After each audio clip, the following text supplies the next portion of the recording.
চীনের রাজধানী বেইজিংয়ে স্থানীয় সময় বৃহস্পতিবার বিকেলে ঐতিহাসিক গ্রেট হল অব দ্য পিপলে বৈঠকে বসেন বাংলাদেশের প্রধানমন্ত্রী তারেক রহমান এবং চীনের প্রধানমন্ত্রী লি কিয়াং। বৈঠকে বাংলাদেশের উচ্চ পর্যায়ের প্রতিনিধি দলের নেতৃত্ব দেন প্রধানমন্ত্রী তারেক রহমান। চীনের প্রতিনিধি দলের নেতৃত্বে ছিলেন দেশটির প্রধানমন্ত্রী লি কিয়াং। বৈঠকে বাংলাদেশ ও চীনের মধ্যে মোট 13টি সমঝোতা স্মারক সই হয়।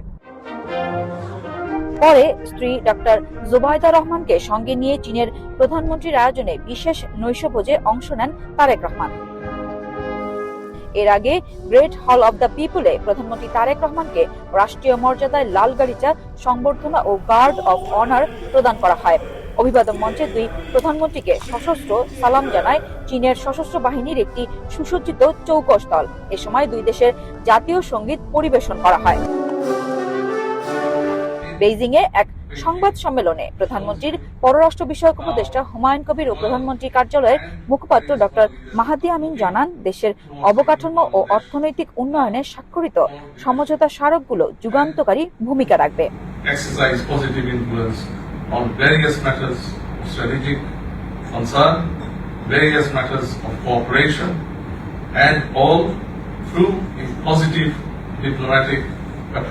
বাংলাদেশের অলরেডি তারা হসপিটাল নিয়ে কাজ করছে। চীনের এরকম বিনিয়োগকৃত হসপিটালের সংখ্যা কিভাবে বাড়ানো যায়, একদিকে যেমন সেটা নিয়ে কথা হচ্ছে। চীনের প্রিমিয়ার আগ্রহ প্রকাশ করেছেন যে বাংলাদেশ থেকে অনেকেই বিদেশে চিকিৎসা করতে চান। চীনে যদি আসেন বাংলাদেশিরা, সেক্ষেত্রে ভিসা যদি সহজতর করা যায়, তাহলে হেলথ কেয়ার ফ্যাসিলিটি কিভাবে বাংলাদেশিদের জন্য বাড়ানো যায় সেগুলো নিয়ে আলাপ আলোচনা করেছে।